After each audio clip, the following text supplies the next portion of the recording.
안녕하세요, 아방TV의 아서입니다. 여러분, 크레스티드 개코 교배 시 절대 해서는 안 되는 조합이 있다는 사실 알고 계셨나요? 생각보다 이 질문 커뮤니티에서 자주 보이더라고요. 잘못된 조합을 시도하면 알이 부화되지 않거나 기형 개체가 태어나는 심각한 문제가 발생할 수 있습니다. 오늘은 크레스티드 개코 번식에서 반드시 피해야 할 조합과 그 이유를 속 시원하게 알려드리겠습니다. 또한 인브리딩이 왜 위험한지, 시사 유전자가 왜 생기는지까지도 쉽게 풀어드릴 테니까 집중해주세요. 그리고 이미 치사 유전에 대해 알고 계신 분들도 그냥 나가지 마세요. 제가 직접 만든 모품 계산기와 살라니엘 계산기를 엑셀 파일로 무료로 공유하고 있으니까요, 고정 댓글에서 파일을 받을 수 있는 영상 링크를 꼭 확인해주세요.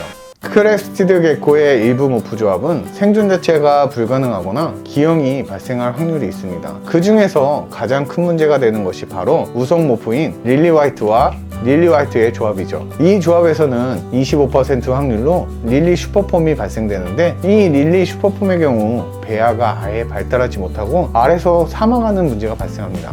그리고 우성 유전자인 카푸치노와 카푸치노를 교배하면 슈퍼 카푸치노라는 슈퍼폼이 태어나는데, 이 조합에서는 생존 자체가 불가능한 릴리 슈퍼폼과 달리 태어날 수는 있지만 높은 확률로 기형이 발생할 수 있습니다. 커뮤니티에서 공유된 사례를 보면 콧구멍이 작아지거나 아예 없어지는 경우도 발견된 사례가 있고, 일부 개체에서는 팝아이, 성기능 이상 등의 문제가 관찰되고 있죠. 이러한 신체 변화는 개체의 생존 자체에는 즉각적인 영향을 주지 않더라도 문제의 가능성을 배제할 수 없습니다. 물론 모든 슈퍼 카푸치노가 문제가 있는 건 아니지만 건강한 개체를 위해 이 조합은 비추천드려요. 이런 기형 문제는 인브리딩, 즉 근친교배에서도 나타납니다. 같은 혈통을 반복해서 교배를 하다 보면 유전적 다양성이 줄어들면서 면역력이 약해지고 기형 발생률이 높아지는 거죠. 따라서 건강한 개체군을 유지하려면 인브리딩을 피하는 것이 필수적입니다.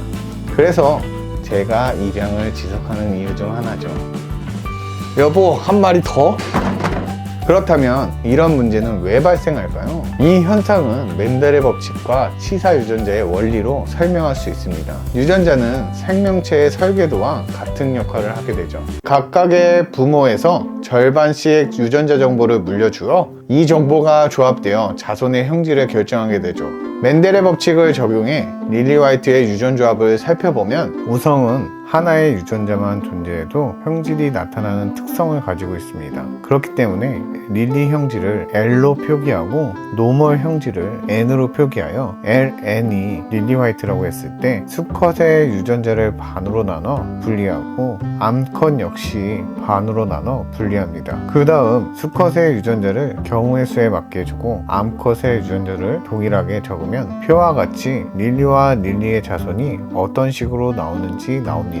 릴리의 슈퍼폼인 LL은 4분의 1 확률로 나오기 때문에 25%인 거죠. 생명체는 탄생 과정에서 특정 단백질이나 효소의 균형을 유지해야 하는데, 릴리 화이트의 공우성 유전자인 L은 하나의 유전자만 있을 때는 치사 유전자가 발현되지 않고 정상적인 기능을 유지할 수 있지만, 두 개의 유전자가 함께 있으면 치사 유전자가 발현되면서 단백질이나 효소가 과도하게 발현되거나 필수 기능이 결손되면서 배아가 정상적으로 발달하지 못하고 알에서 사망하게 됩니다.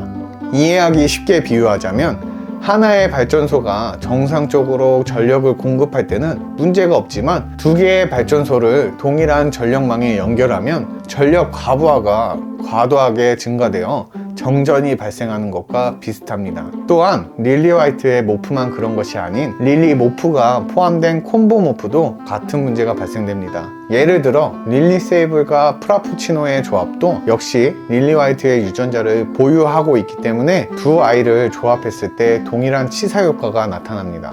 그리고 카푸치노와 카푸치노의 슈퍼폼 또한 특정 유전자가 발달 과정에서 필수적인 기능을 수행하지 못하거나 과도하게 발현되면서 유전적 돌연변이를 발생하는 것이죠. 그런데 이런 문제는 단순히 카푸치노의 슈퍼폼에서만 발생하는 것이 아니라 유전적 다양성이 부족한 경우에도 자주 나타납니다. 대표적인 예가 인브리딩이죠. 건강한 개체들은 보통 좋은 유전자와 나쁜 유전자를 섞어서 가지는데 인브리딩을 하면 나쁜 유전자가 만날 확률이 급격하게 올라가게 되면서 면역력이 약해지거나 생식 능력이 저하되거나 기형이 발생할 가능성이 커지는 것이고, 이러한 이유로 브리더 분들은 개체군의 유전적 다양성을 유지하려고 노력하는 것이죠. 그렇다면 우성 모프의 슈퍼폼은 전부 문제가 있을까요? 정답은 아닙니다. 예를 들어 세이블과 세이블의 슈퍼폼인 슈퍼세이블은 현재까지 별다른 문제가 공유되지 않고 있습니다. 따라서 우성 슈퍼폼이라고 해서 모두 치명적인 결함이 있다고 단정 지을 수는 없는 거죠.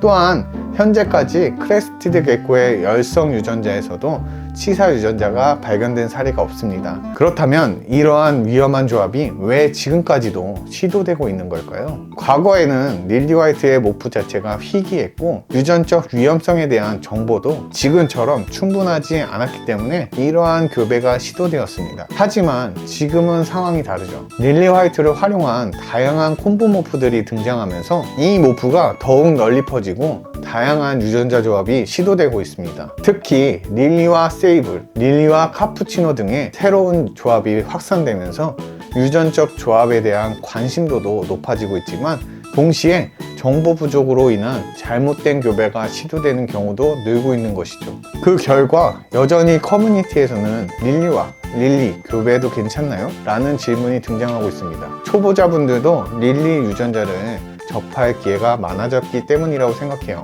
여기서 중요한 점은 확률적으로 25%가 치사 유전자로 인해 사망한다고 해서 나머지 75%가 반드시 정상적으로 태어난다는 보장이 없다는 것입니다. 큰 수의 법칙을 적용해보면 25%의 치사 확률이 평균적으로 적용되려면 충분히 많은 표본이 필요합니다. 그렇기 때문에 단순히 알 4개 중에 1개만 부화가 안 되는 거겠지? 라고 생각을 하신다면 위험한 착각이죠. 즉 알이 4개가 나왔다면 모두 살아남을 수도 있고 반대로 3, 4개가 전부 죽을 수도 있는 것입니다. 이 조합 자체가 근본적으로 위험하며 예상과 다르게 실패할 가능성이 매우 크다는 것을 반드시 인지하여 치사 유전자가 있는 위험한 브리딩을 시도하지 않았으면 좋겠습니다. 지금까지 크레스티드 개코 브리딩에서 해서는 안 되는 조합을 알려드렸는데 아직도 내가 원하는 모프 조합이 안전할까? 고민된다면 지금까지 예시로 보여드린 제가 만든 크레스티드 개코 모프 계산기 엑셀 파일을 활용해보세요. 고정 댓글에 해당 파일을 공유받을 수 있는 영상 링크를 공유해드리겠습니다. 사용법도 있으니까 꼭